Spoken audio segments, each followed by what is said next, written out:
ce travail qui a été mené par les sœurs spiritaines, comme elle l'a dit, depuis des générations, et qui nous aide, qui nous interpelle à comment vivre la mission spiritaine encore aujourd'hui. Alors, pour compléter vraiment cet exposé qui est plus en Afrique, nous allons partir maintenant en Asie, en accueillant sœur Agnès qui était déjà intervenue hier, donc elle a déjà été présentée, mais pour ceux qui ne la connaissent pas encore, juste dire bien que sœur Agnès est médecin, spiritaine, et elle a été envoyée en mission d'abord en Haïti, puis au Nigeria, et elle a missionné aux Philippines. C'est ce qui fait qu'elle pourra nous porter son témoignage aujourd'hui. Elle est actuellement conseillère générale, première assistante générale, et elle va nous rapporter ce matin, en tant que membre de la communauté des sœurs spiritaines fondatrices aux Philippines, un aperçu de son expérience à Iligan avec les nomades, cette fois-ci, de la mer. C'est plus la forêt, c'est la mer. Merci, sœur Agnès. Merci beaucoup, sœur Sandra. Nous faisons effectivement un bond, on change de continent, et puis un bond de 40 ans aussi. Un bond dans le temps. C'est en effet en 2007, on peut dire, que la première étape de cette mission aux Philippines commence lorsque le chapitre général, au terme d'un discernement, confie au Conseil général nouvellement élu l'ouverture d'une communauté en Asie. En 2010, le Conseil général dépêche 2 sœurs en mission et en visite exploratoire dans 3 pays d'Asie, en lien avec les spiritains qui sont déjà sur place. Cette visite est importante et elle va permettre au Conseil général, la même année, 2010, de choisir le diocèse d'Iligan aux Philippines. 4 sœurs reçoivent alors leur obédience et se préparent, tandis que la supérieure générale de l'époque, avec une sœur de la future communauté, rencontre l'évêque du lieu, Monseigneur Galido, pour préciser la mission que celui-ci veut nous confier. Donc vous voyez un début de mission assez différent de celle de Bosquet, mais qui s'insère en Église. Et cette mission, telle que Monseigneur Galido la formule oralement, sera pour nous une véritable feuille de route pour la communauté. Il nous dit « J'ai lu dans vos constitutions que votre préoccupation première vous oriente vers les secteurs dépourvus. Alors, dans mon diocèse, ce sont les Badjao. Ils sont les plus pauvres de ce diocèse, et je n'ai personne pour prendre soin d'eux. Pourquoi? Parce qu'ils sont méprisés, discriminés. Ils ne sont pas chrétiens. Je ne trouve pas d'ouvriers apostoliques pour eux. Attention, c'est lui qui nous parle. Je ne vous demande pas de les catéchiser, mais d'abord d'apprendre d'eux qui ils sont, de les aider à retrouver le sens de leur dignité et de leur permettre petit à petit de découvrir qui vous êtes. D'accord, c'est la feuille de route qui nous est donnée. Entre-temps, une sœur, l'une des 4, qui était nommée pour les Philippines, décède dans un accident de voiture alors qu'elle se préparait. Grain de blé semé en terre qui était importante pour nous. Et elle a fait partie vraiment de cette fondation. Nous partons donc à Troyes en 2012. Avant de partir, on se renseigne toujours un petit peu, surtout c'est notre première communauté en Asie, nous ne connaissions rien. Google et autres sont consultés. Qui sont donc les Badjao? Vu de loin comme ça, petit coup d'œil. Ils sont donc parfois appelés les nomades de la mer, parce qu'ils sont à l'évidence un peuple de la mer qui vit dispersé sur les côtes qui bordent la mer de Célèbes. Alors on ne connaît peut-être pas très bien cette partie du monde, mais en fait ça se passe entre les Philippines, la Malaisie, l'Indonésie. Ils sont là. Ils vivent traditionnellement à l'aplomb des massifs coralliens qui leur servent de réserve naturelle pour les poissons. Ils sont juste au-dessus des coraux, ils plongent, ils attrapent un poisson par la queue et ils vont manger. Bon, éventuellement un harpon. C'est la pêche artisanale, vraiment. Les femmes, elles, tissent. Ils n'ont aucune attache à la terre. Et c'est l'une des difficultés de l'administration philippine qui n'arrive pas à les caser quelque part.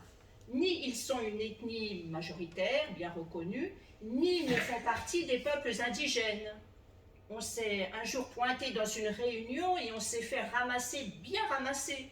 Les Badjao n'ont pas leur place ici. Pourquoi? Parce qu'ils n'ont pas de terre ancestrale à réclamer. La notion de peuple indigène aux Philippines est liée à une terre ancestrale. Les Badjao n'en ont pas. La mer leur appartient, me direz-vous, mais à qui appartient la mer, n'est-ce pas? Donc ils n'ont aucune attache à la terre, ils n'ont pas grande chose, donc ils se déplacent relativement facilement pour différentes raisons. Soit parce qu'ils ont peur, ils sont chassés, soit parce qu'ils pensent qu'ailleurs ça va être un petit peu meilleur, une vie plus facile peut-être.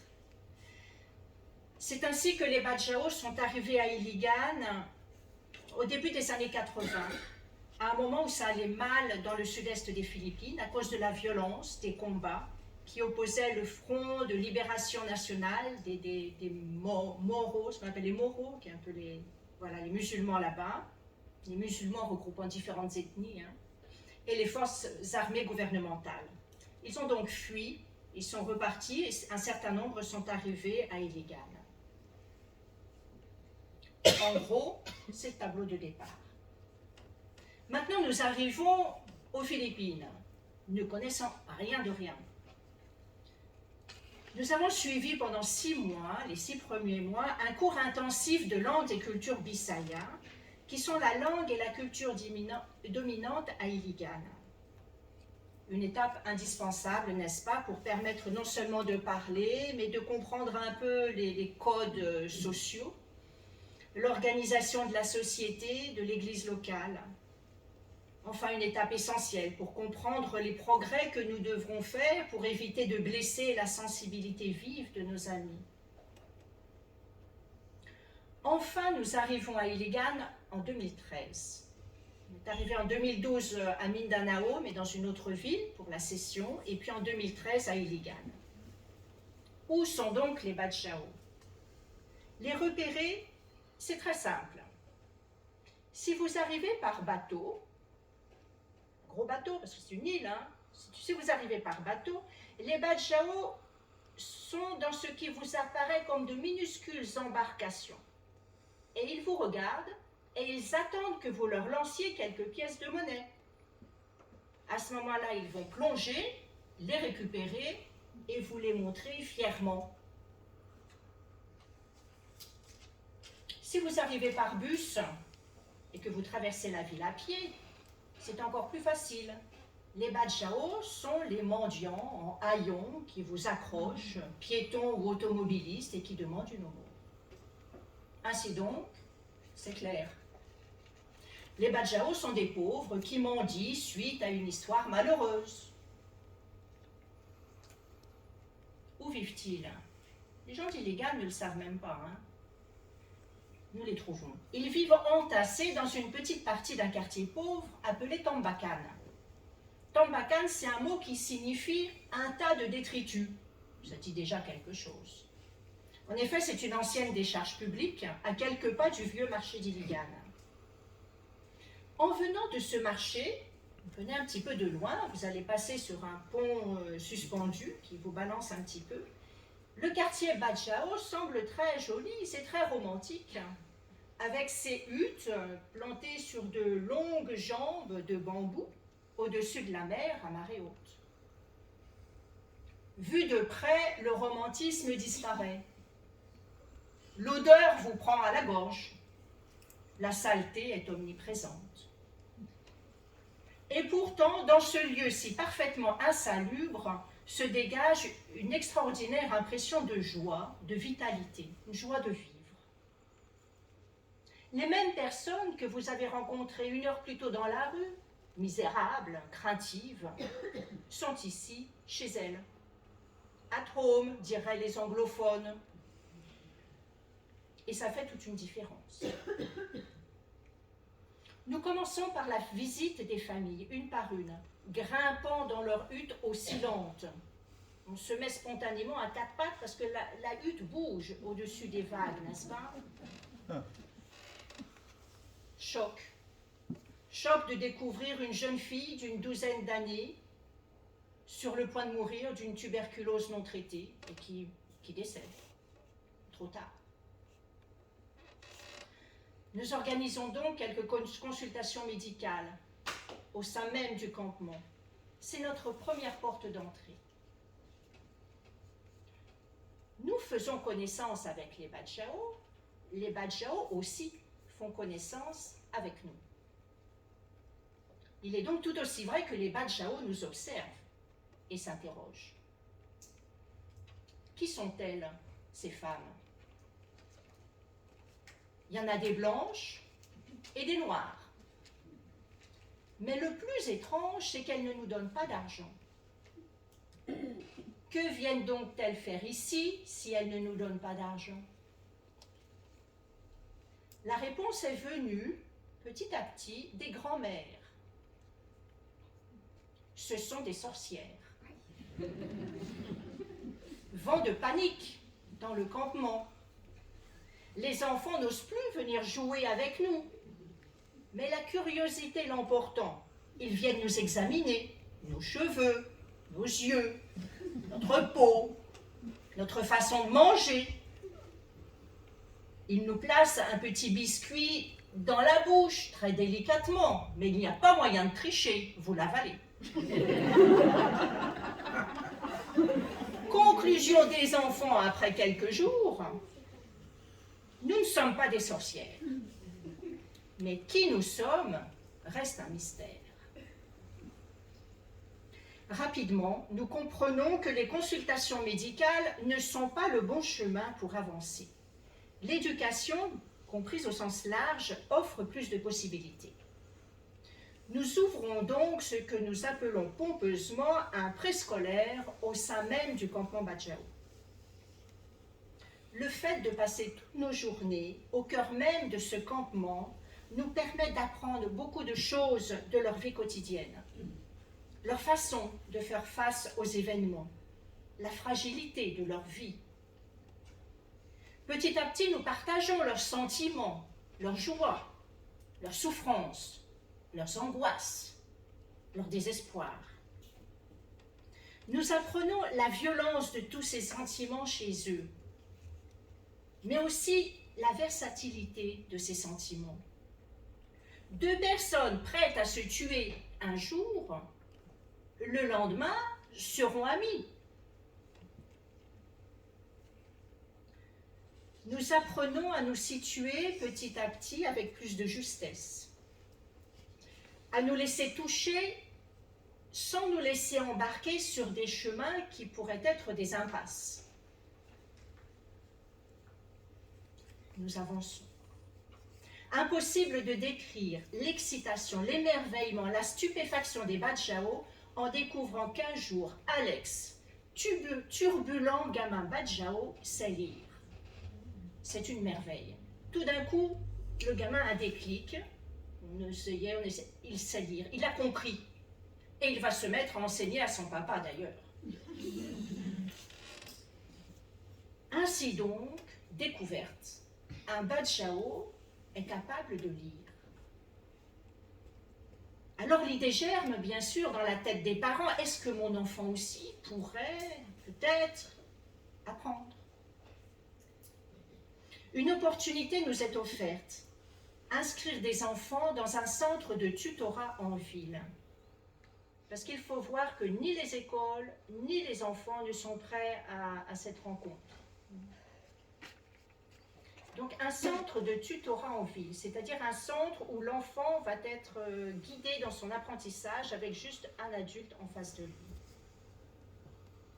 À notre grande surprise, ces enfants qui passent leur temps dans la rue ont peur, mais une peur panique de la rue lorsqu'il s'agit de se rendre dans ce centre. Nous les accompagnons donc.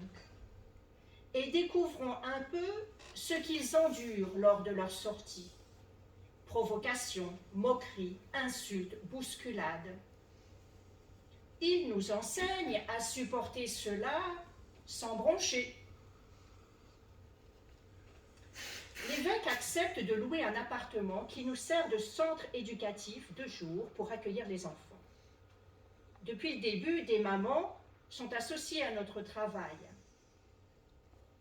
que ce soit pour encadrer les enfants ou pour préparer à manger. Mais avec le centre éducatif, c'est une autre histoire. Il faut trouver une jeune femme Badjao capable de surmonter sa terreur pour aller au marché seule, cuisiner sur un réchaud à gaz et surtout affronter un WC. Des sorcières, encore elles, ne peuvent-elles pas sortir du trou? Il faut être témoin de tout cela pour mesurer le chemin parcouru par ces personnes en l'espace de quelques années. Les enfants découvrent la joie de se doucher à l'eau douce, d'avoir un peu moins de poux dans la tête, la joie d'être mieux dans son corps, tout simplement. Et le centre de tutorat leur permet de découvrir que non seulement ils peuvent apprendre, mais qu'ils peuvent exceller, en particulier en mathématiques. Devant cette fierté, ce début de confiance en soi, il nous semble que le temps de se confronter avec d'autres à l'école soit venu. D'autant que de crise en crise, que je ne vous décrirai pas, mais il y en a eu beaucoup, les relations entre nous et la communauté Badjao se sont consolidées, faites de confiance et d'acceptation mutuelle. L'école de la paroisse se montre alors prête à les accueillir. Et l'année suivante, l'école publique. Pour les inscriptions, il faut des certificats de naissance qu'ils n'ont pas, bien sûr. Nous découvrons à cette occasion jusqu'où va la discrimination. Mais nous avons à ce moment-là un petit réseau sur lequel nous pouvons compter, à commencer par l'évêque et quelques voisins. Et une maman Badjao, une femme de paix, une femme qui ne sait ni lire ni écrire, va devenir au fil du temps une véritable assistante sociale pour la communauté Badjao. Une personne relais, fiable et reconnue entre les Badjao, l'officier d'état civil de la mairie et nous. L'expérience de l'école est fondamentale. Il ne s'agit pas seulement de savoir lire et écrire, non. Il s'agit de savoir se comporter dans la société philippine, qui a des codes bien différents de la société Badjao. Apprendre à se comporter devant des agressions, apprendre à ne pas agresser, c'est un long chemin. Nous sommes à l'école tous les jours, entre midi et 2. Officiellement pour faire un petit suivi scolaire, mais bien souvent c'est un vrai bureau des plaintes. Plainte des enfants Badjao, plainte des enfants non Badjao, plainte des parents, plainte des enseignants, plainte. Parce que le comportement n'est pas adapté, il faut s'ajuster, c'est pas facile. Mais aussi des surprises, des enseignants qui jouent le jeu, une directrice qui soudainement, moi je crois qu'elle a eu pitié de nous, lorsqu'elle nous voit sous la pluie, elle nous donne un lieu abrité au sein de l'école pour faire ce travail d'accompagnement entre midi et 2. Des enfants plus nombreux qui désirent aller à l'école, des enfants qui progressent, au point que cette année, en juin 2021, 2 enfants ont fini le primaire, c'est un exploit. Bien sûr, il y a aussi ceux qui sont morts, ceux qui ont quitté l'école et le regrettent, ceux qui se marient et divorcent 6 mois plus tard, ceux dont nous n'avons plus de nouvelles, ceux qui entrent dans des gangs. mais nous nous souvenons de l'évêque aujourd'hui décédé. Il faut continuer, mes sœurs, continuer. Oui, la persévérance et l'espérance. Et les parents s'interrogent à nouveau, mais qui sont ces femmes? Non seulement elles ne nous donnent pas d'argent, mais elles ont l'audace de nous en demander. Car dès le début, dès le préscolaire dans le campement, nous avons demandé 10 pesos d'inscription, incompréhensible au départ, car enfin, ce sont eux les mendiants. Puis ils ont compris que nous dépensions beaucoup plus pour leurs enfants, que c'était juste une bien petite participation que nous leur demandions. Et finalement, cette participation les rassure, car les enfants, ce sont bien les leurs, pas les nôtres. Ils ont compris que nous étions des femmes de prière, des femmes sans mari, sans enfants, des femmes qui ont la même parole, ils ne peuvent pas jouer l'une sur l'autre, c'est une même parole. Ils ont découvert que nous allions à l'église et que l'évêque nous avait en quelque sorte donné à eux. Ils entrent avec nous dans la salle des statues adjacente à la cathédrale, ce qui est l'occasion de bien des questions. Ils apprennent la signification des fêtes, le sens des cadeaux, et que eux aussi peuvent faire des cadeaux. Nous restons sans voix. Ce premier Noël où les enfants, avec la complicité de leurs parents, nous apportent à la maison, l'un après l'autre, dans un silence religieux, leurs cadeaux, bien emballés, une pomme, une mangue. Moment d'émotion intense, où nous découvrons ensemble ce que nous sommes les uns pour les autres. Moment de silence, moment de grâce. De ces moments, il y en a beaucoup finalement. Moment de mon départ, Noël 2019. Devant notre crèche à la maison, faite avec le tapis tissé par une grand-mère aveugle d'une famille qui nous a si souvent bouleversés. Anniversaire de l'une de nous, qu'une jeune fille a voulu honorer avec sa tenue traditionnelle. Alors les Badjao, qui sont-ils? Des mendiants ou des rois?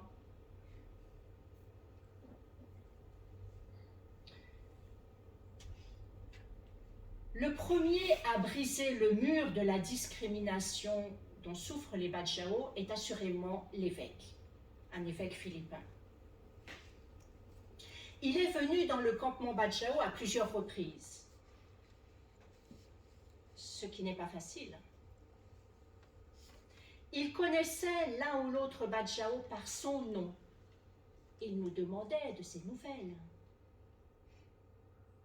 Il est venu dans le centre éducatif manger un repas préparé par les enfants.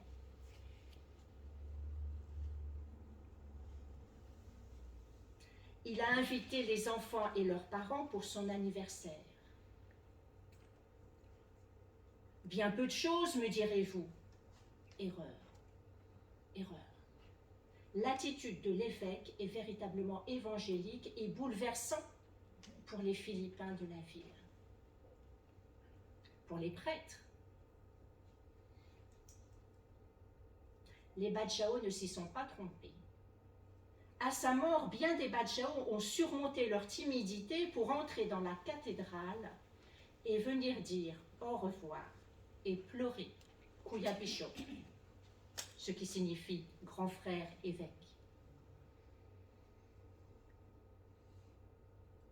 Excusez-moi.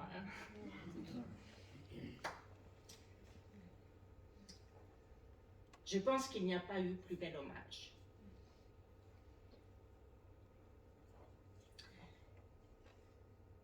Des Philippins viennent parfois nous voir pour offrir un repas aux Badjao, par exemple à l'occasion de Noël ou de leur anniversaire.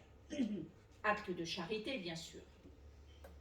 Nous acceptons toujours d'organiser de telles rencontres. bien qu'elle soit exigeante pour nous, hein, parce qu'il faut courir, appeler, regrouper, mais nous acceptons toujours. Car elles sont l'occasion pour des personnes de bonne volonté de découvrir des visages, des noms, de briser ce fourre-tout de mépris que véhicule le mot Bajau.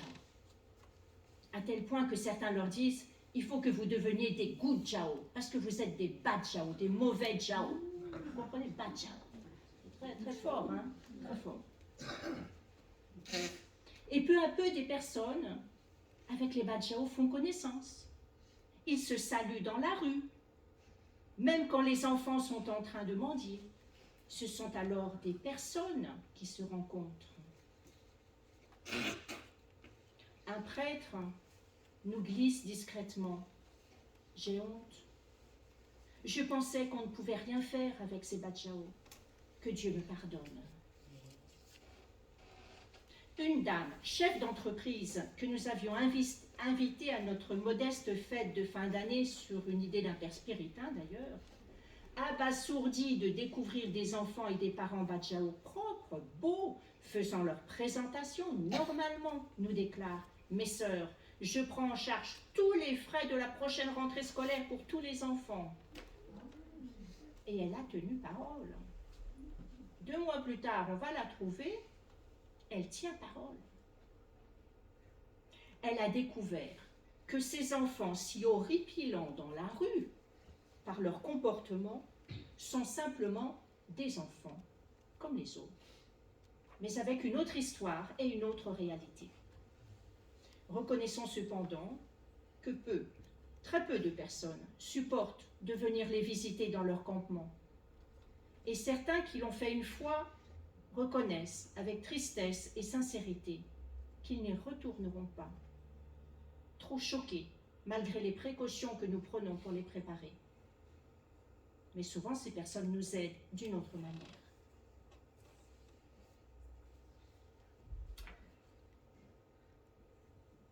À Tambakan, ce quartier donc, on peut dire que 3 tribus, c'est comme ça qu'on les appelle, hein, des tribes, dans le jargon, on pourrait dire, hein, aux Philippines. 3 tribus se partagent le terrain. Les Bisaya, qui sont de l'ethnie majoritaire, les Bajau, qui sont qu'une toute petite partie, et les Maranao, qui sont d'une ethnie en majorité musulmane. Nous n'avons pas encore de contact direct vrai avec les Maranao, ne serait-ce que parce que nous ne parlons pas leur langue. En effet, les langues sont un défi pour cette mission. Nous avons toutes appris le Bisaya, puis nous nous sommes partagés le travail pour apprendre le philippin, qui est la langue nationale, et le sama, qui est la langue des Bajau. Il serait bon et nécessaire d'apprendre aussi le Maranao, pour ouvrir le champ de la rencontre avec eux et voir ensuite comment faciliter les relations jusqu'à présent très tendues, faites de violence et de peur entre Maranao et Bajau. Enfin, le mal est présent à Tambakan, comme partout ailleurs, vous me direz.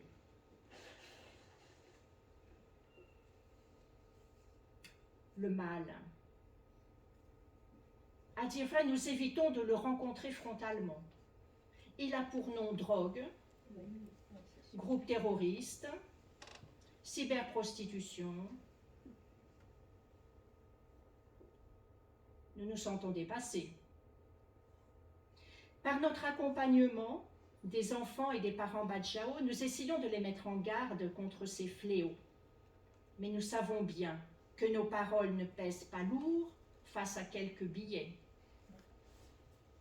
Le danger est d'autant plus grand pour les Bajau qu'ils sont en train de perdre leurs repères traditionnels. L'un des bienfaits de la scolarisation des enfants est que les parents retrouvent leur place de parents. Ce ne sont plus les enfants qui ramènent l'argent et donc sont les chefs de famille. Un peu moins, parce que dès qu'ils sont sortis de l'école, ils font mendier. Hein. Mais le chemin est encore long, très long, pour pouvoir penser que Bajau puisse être employé quelque part. passer de la liberté apparente de la rue, de la mer et du vent à une vie avec des horaires, un petit salaire, c'est compliqué. La mission des sœurs spiritaines à Iligan est une mission de rencontre, bien sûr, au service des Badjao, mais de rencontre tout azimut. Évaluer cette mission de façon quantitative, nombre d'enfants scolarisés, nombre d'enfants ayant un certificat de naissance, serait une grave erreur. Ces chiffres sont importants, mais ils ne représentent en rien ce que nous visons. Une rencontre qui révèle progressivement un autre, celui qui nous envoie en vérité, qui est plus grand que Kouya Bishop. Cette mission ne vaut que par la qualité des relations qui nous unit, d'abord et surtout aux Badjao et à nos voisins. Merci.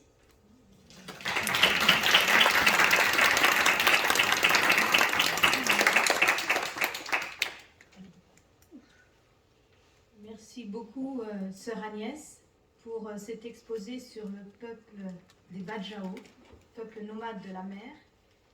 Et j'ai envie de dire qui peu à peu a trouvé une terre dans le cœur des sœurs. Maintenant, nous avons du temps pour échanger entre nous. Je pense que ce temps est privilégié. Nous avons 3 bons quarts d'heure, je pense, pour que la parole soit vraiment libérée autour de ces 2 insertions qui sont quelque part comme une symbolique un peu de la mission spiritaine, c'est-à-dire une manière d'approcher les populations